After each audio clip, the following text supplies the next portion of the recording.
Hey entrepreneurs, it's AJ and welcome back to this special series for Global Entrepreneurship Week, where I'm sharing 6 of my very best entrepreneurial principles to help you navigate your challenges as an entrepreneur, or perhaps flick that little switch that convinces you to move from employee to entrepreneur.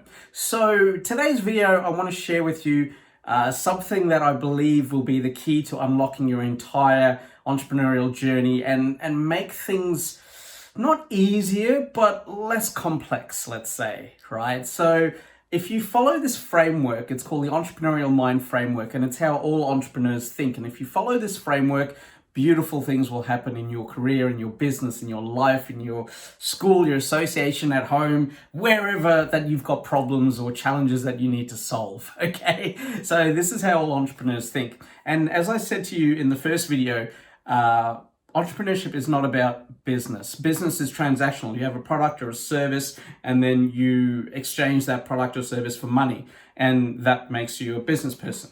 Entrepreneurs think a little bit higher. To us, it's about how we think. It's about how we see the world around us. It's about how we create value by solving problems. So with that in mind, let's go have a look at the framework.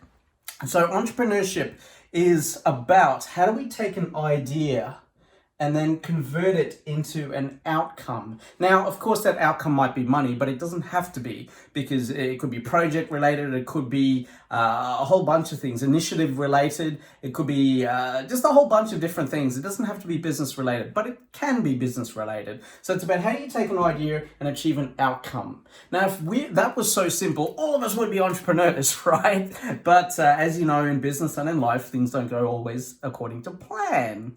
So we have these things in the middle of the idea and the outcome called barriers, and they prevent an idea of ever becoming an outcome.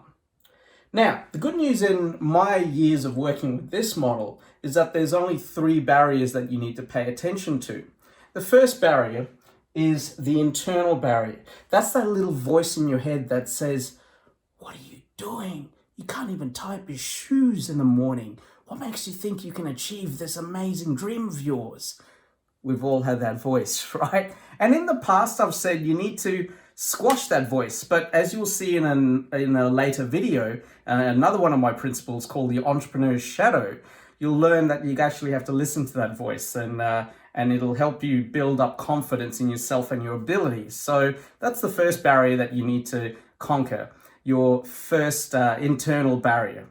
Now, let's say that you've conquered that internal barrier, you've listened to that internal voice, and you've solved the problem that it's highlighting, and you have belief in yourself and your abilities. The next barrier that you're going to face is the external barrier. Now, external barriers, 90% of the time that relates to how do you communicate that idea out there in a way that gets people to buy into whatever you're saying. So that's external barriers. Could be communication. It might also be legal barriers, because we can all make a lot of money doing not very good things, right? So then we've got political barriers. Sometimes the politics of a business, of a company, of an organization, or even a country, as I found out the hard way when I was doing my global speaking tour, that's a political barrier as well. It could be financial barriers. Maybe we just don't have the budget or the money to achieve this. It could be a whole bunch of external barriers outside of your person. Now, let's say that you've smashed down the first barrier, you believe in yourself and your abilities, you've smashed down the second barrier, which is the external barrier, and you know how to communicate your idea out there in such a way to get people interested and excited to buy into it.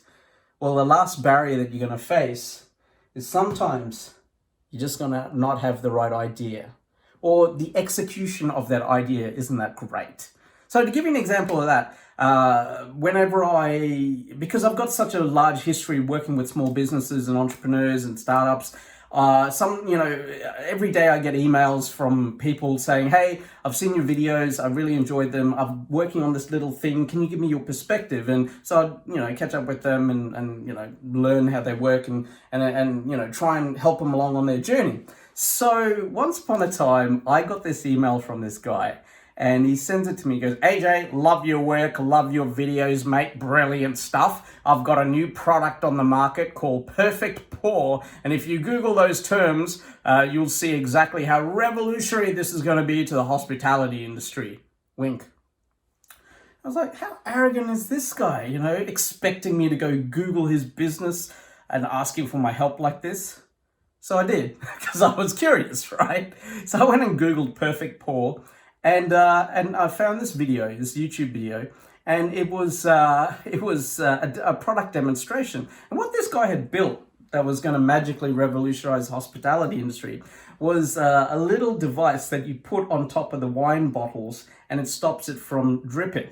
And so he had this product demonstration video where, it was basically pouring the wine and it goes all over the glass and the table, rubbish, right? And then when you use this product and you screw it in and you pour it, it gives you the perfect pour without spilling anything, right? But the problem was that this guy, when he poured with the product, he changed the angle of the glass. So it was never going to spill anyway. And that, my friends, is a great example of someone who obviously believed in himself and his abilities. He communicated the idea out there using a video, but the idea itself or the way it was communicated wasn't great. And as a result, never heard from him again, right? He did not achieve the outcome that he wanted. And this is how all entrepreneurs think in terms of ideas, barriers, and outcomes.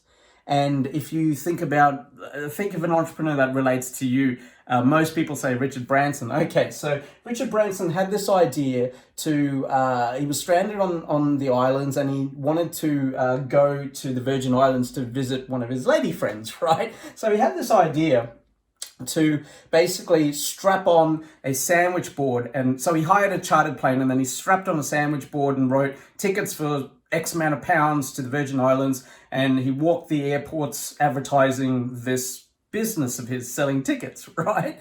Now, do you think that he had the abilities to believe in himself? Yeah.